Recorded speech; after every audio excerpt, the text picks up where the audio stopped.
Ladies and gentlemen, boys and girls, children of all ages, welcome once again to What's Paul Playing Today. Today, we're going to do a live review of the Guild of Dungeoneering. This is the Guild of Dungeoneering. All across the land they're cheering, how to be a Dungeoneer, chasing fame and glory. I love the little... It's one of the few things that I really... Not one of the few, but one of the things I absolutely enjoy about the Guild of Dungeoneering is the ridiculous tunes that they've come up with. The music is fantastic. The art style is perfect for it. It brings to mind Dungeons and Dragons, putting together your own graphs, putting together your own maps on graph paper.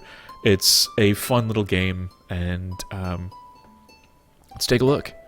The Ivory League of Explorers, the noblest, most virtuous guild in the land. Pfft, those insufferable jerks. I'll show them. They won't think me so grossly incompetent when I have my own guild. I bought a small hall in the bad part of town with the gold I borrowed from them. I've staked out a dungeon that's ripe for the picking. I've even found a chump who can do all the dirty work while I sit back and watch the coins roll in. Like my father always told me, there's always someone stupider than yourself.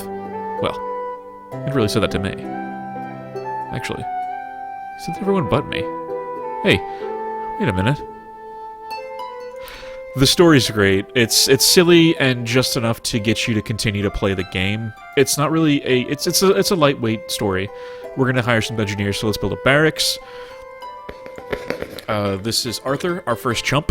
The one that's always left behind, the solitary lump, the pawn who's fodder for the grind, the sorry little chump. I love the music, the voice acting, it's great. There's very little voice acting, obviously, it's just the vocalist singing. And we can also expand, but let's try going on our first adventure. As you can see, there's a ton of space out here to go ahead and continue building. You can continue to scroll around. It's a very simple interface, and actually, it's great for a tablet interface, so I'm wondering if you got a touchscreen computer or stuff like that.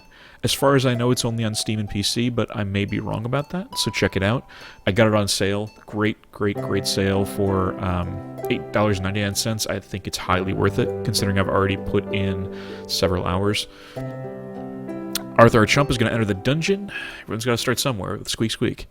Basically, we're going to go kill some rats. Here's our first room. He's going to take the first turn and throw down a rubber ducky and a gold coin to collect. Essentially, what you do, what's really cool about the mechanic of this game is that, for one, it's a card battle system, which is interesting, but so it adds a little bit of luck to the picture, considering you build a deck and put together everything in order to get yourself the best deck possible. But what's really neat is that instead of crawling around yourself, instead of doing all the work on your own, you can also get loot.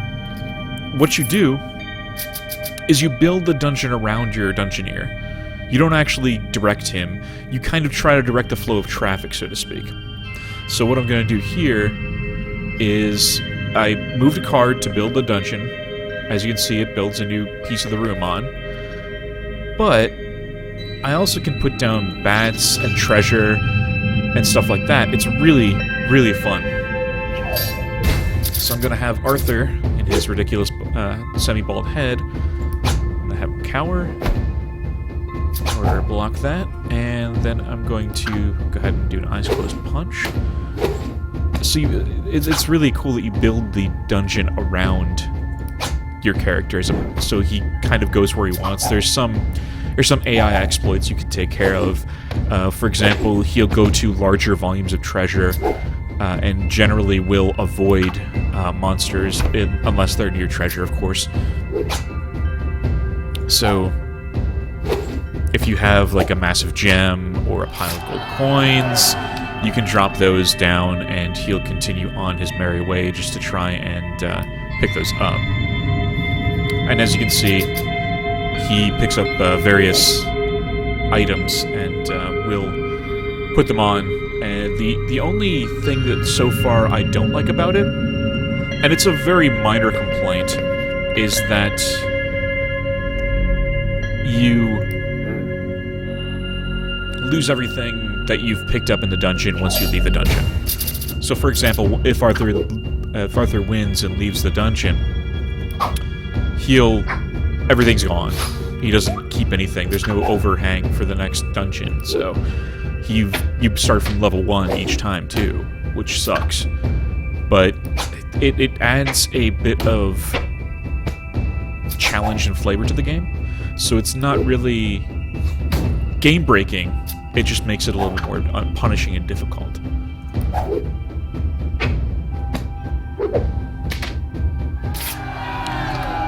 So as you see here, I've finished the quest. I'm going to let him talk. Do you have any decency, I wonder? Like the Ivory League of Explorers. Instead you pillage and plunder and rip everything asunder. You're just a reckless bunch of marauders. Congratulations, despite your best efforts, your little dungeoneer made it out alive. So all there is to do is gather the loot they risked their lives to collect and flog it for a bit of gold. So we got 63 gold in our thing, and now we're going to expand the guild. So in this case, I'm going to go ahead and grab the training yard to unlock the bruiser. He is,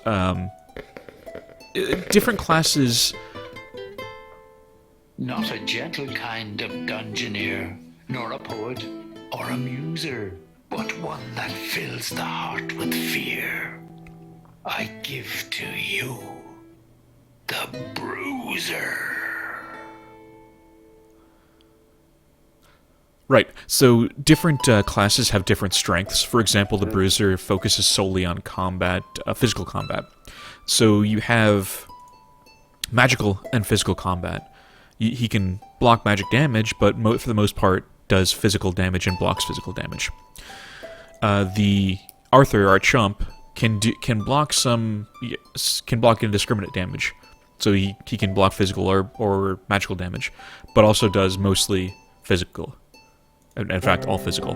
What I like about the bruiser is that while he only blocks physical, can only do physical damage, he does a lot of it. So what we're going to do is we're going to go back exploring. We're going to head down and defeat the Rat King in his dungeon.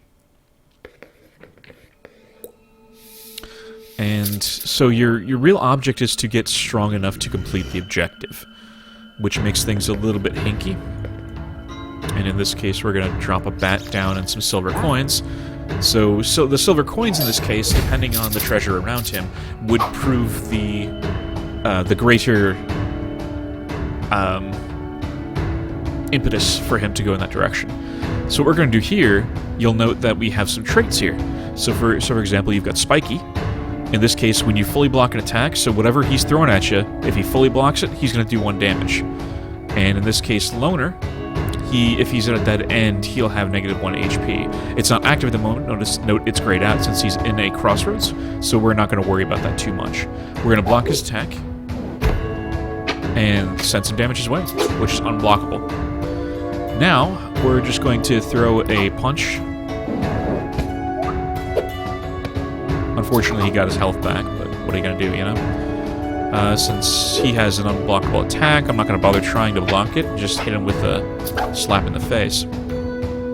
Unfortunately, this is unblockable since right here you'll note that I have I can only block physical damage. His is magical. I'm going to go ahead and throw the unblockable attack in there since I may lose Shane here, unfortunately, since his attackers are unblockable and I really can't do much.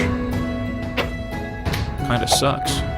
Hopefully he'll have a physical attack that I can block. Nope, I am screwed. Rest in peace, Shane.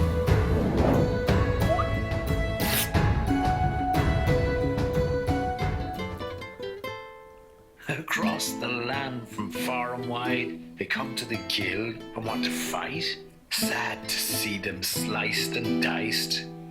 Not only once, but twice. And thrice. Unfortunately, you will experience death a lot in this game.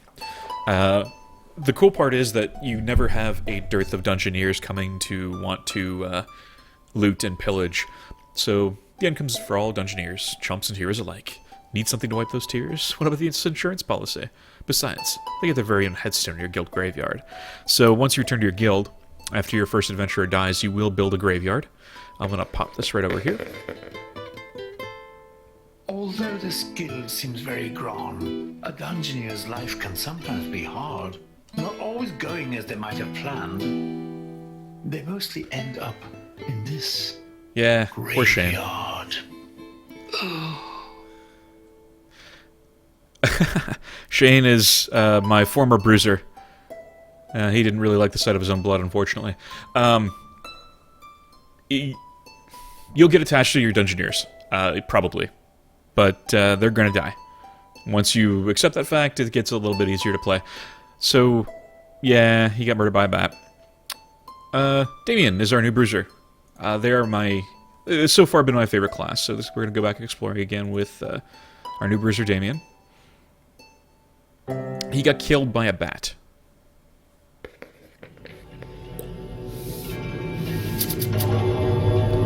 So, we're going to throw a mysterious fountain out here. Another room. Come on. Ah, fuck me. So the mysterious fountains are quite mysterious in that they can have either positive or negative effects. Unfortunately, this one will grant blindness, which means some of your attacks will miss. Block that, slap him in the face with the spiky trait. Not much I can do here, so I'm just going to throw a punch at him and he's going to block it.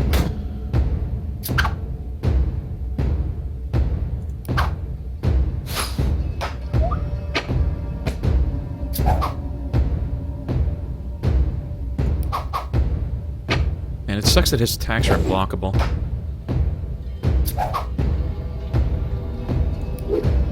I'm just gonna die. There's nothing I can do. It sucks, but that's just how life is. Yep.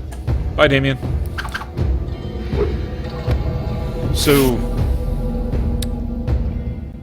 really, that's all I wanted to talk about for the Guild of Dungeoneering. Especially when they wet their pants. But in the end, the guild survives. Hurrah! Hurrah! Hooray! It's a rough and tumble game. It's if you fuck up, you're gonna pay for it. And yes, the graveyard grows. Yeah.